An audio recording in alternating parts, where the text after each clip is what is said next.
So, tell me why the internet is currently on fire because Cardi B decided to spit one line in her new single, and suddenly the fashion industry, the Barbs, the Barty gang, and even your grandma who only reads Reader's Digest think they're all Vogue historians? Like who knew one lyric could spark a global war bigger than the Super Bowl halftime show? But here we are. Cardi B says she's the first female rapper to cover Vogue. Cute, right? Historic, right? Wrong. According to the Barbs, it's a bold-faced lie. They're pulling out Vogue Arabia receipts, Vogue Japan receipts, Vogue screenshots from the dark web, basically trying to prove Cardi is out here revising history like she's the Encyclopedia Britannica with acrylic nails.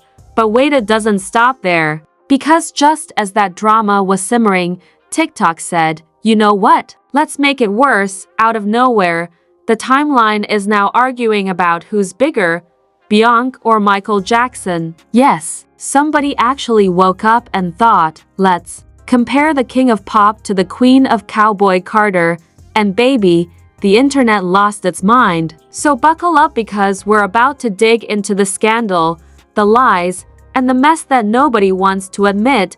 Alright, let's get into the meat of this mess, because apparently the Vogue cover isn't just a fashion milestone anymore, it's a crime scene. The suspects? None other than Cardi B and Nicki Minaj, two women who could both be minding their millions, their tours, and their lace fronts, but instead are now standing trial in the People's Court of Petty. And baby, the evidence? Few.so Cardi drops her new single, and on it she casually flexes, I'm the first female rapper to cover Vogue.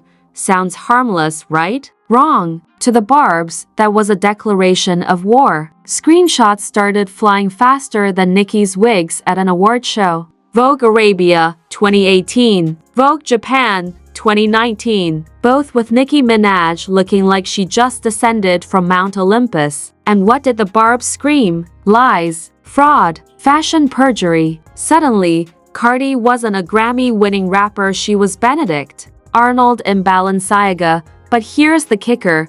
Cardi wasn't lying. Technically, she was talking about US Vogue. The Vogue, the Holy Grail, the Bible of fashion, printed in Anna Wintour's blood, sweat, and sunglasses. Cardi did the January 2020 issue, and in industry terms, that's the Super Bowl, baby. Nicki's international Vogue covers were gorgeous, no shade, but Vogue Arabia had only been alive for like 5 minutes at that point. It's like winning Best Burger in a brand new food truck festival versus winning Best Picture at the Oscars. Both are accomplishments, but let's not play games. Now, the public? Completely divided. Barty gang is yelling, stay mad. Barbs are screaming, do your Googles. And the rest of us are sitting back with popcorn, watching two multimillionaires argue over who got invited to sit at the cooler lunch table. But don't get it twisted, this is bigger than fashion. This is about credibility,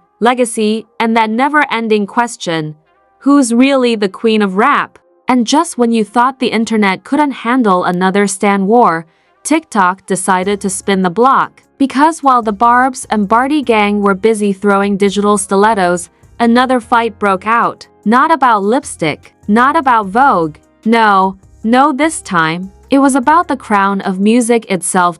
So picture this. The fashion drama is still sizzling. Cardi versus Nicki memes are flooding timelines.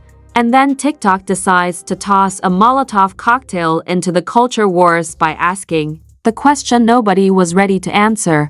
Is Beyonce bigger than Michael Jackson? Excuse me, did y'all just compare the king of pop moonwalks, sequin gloves, thriller zombies to cowboy Carter herself? Oh, this wasn't just a debate. This was an internet earthquake. On one side, you had the Hive, armed with receipts longer than Beyonce's Grammy shelf. She's the most awarded artist alive, 32 Grammys, every album #1, $400 million off a single tour. She's reinvented herself every era. She's still in her prime at 43. They were foaming at the mouth, calling Beyonce not just the queen of pop, but the CEO of music, And then came the Michael Jackson loyalists. Baby, they didn't just defend him, they resurrected him. Clips of fainting fans, stadiums shaking, Thriller breaking records that still haven't been touched. 500 million albums sold. Thriller still the #1 album of all time. Guinness literally called him the most successful entertainer in history. The MJ fans came out swinging,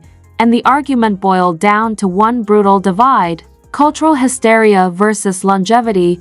Because here's the truth that nobody wanted to say out loud: Michael Jackson was an untouchable cultural phenomenon. He didn't just break records, he broke physics. This man had people passing out before he even sang a note. But Beyonce is doing the impossible in 2025. She's not living off nostalgia. She's dominating current music, current tours, and current fashion at an age where most stars are booking greatest hits cruises.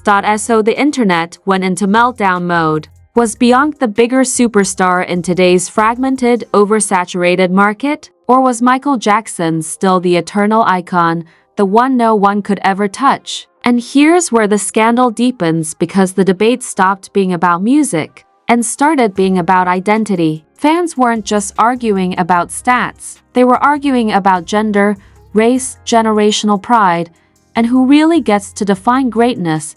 And now we arrive at the most uncomfortable chapter of this messy little saga. Because when Pamela thought she could just let the whispers fade and continue her life, Liam Neeson flipped the script. Out of nowhere, he gave a cryptic interview where he claimed that certain Hollywood encounters from the past were now being exaggerated by the press. He never said Pamela's name, but everyone knew exactly who he was talking about. The internet went wild. Some fans rushed to defend him, calling him a gentleman unfairly dragged into tabloids, while others accused him of using vague statements to dodge accountability. Suddenly, Pamela found herself looking like the one clinging to a scandal he wanted nothing to do with. But Pamela Anderson is not the type to play silent victim. In her style, she dropped a passive-aggressive Instagram post with a not-so-subtle caption about men who rewrite history when it suits their ego. That post alone racked up thousands of comments, with half the internet saying, "Yes, Queen, spill," and the other half begging her to just move on.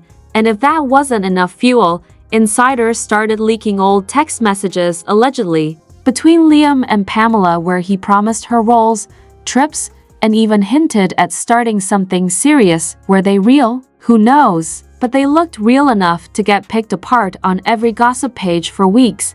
This is where the whole thing flipped into a generational showdown. Because Pamela has always been that 90 seconds bombshell icon, unapologetic, larger than life, and scandal-ready. Liam, on the other hand, built his brand as the noble, tragic action star, surviving personal losses and reinventing himself. Their brands simply didn't match, and the mess showed. He wanted out. She wanted her story heard. And the media? They wanted blood. By the time late-night comedians got their hands on the saga, it turned into a circus, Pamela being mocked as Hollywood's forever scandal queen, while Liam was painted as the stoic Irishman who just wanted peace.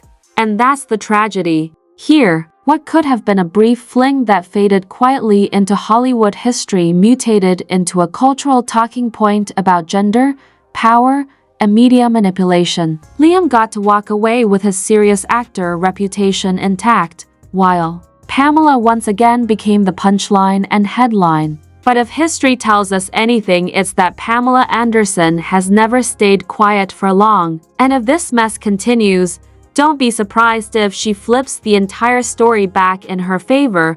And this, ladies and gentlemen, is where Hollywood once again proves it's not about love, it's about leverage. Pamela and Liam might look like a picture-perfect scandal, but the cracks are screaming louder than the fairy tale. Now the real question is, are we watching the start of a new power couple or the trailer for another public heartbreak waiting to drop? I'll let you decide. But before you click away, make sure to hit that like button, subscribe for the next messy chapter, and drop your thoughts in the comments because this tea is too hot to sip alone.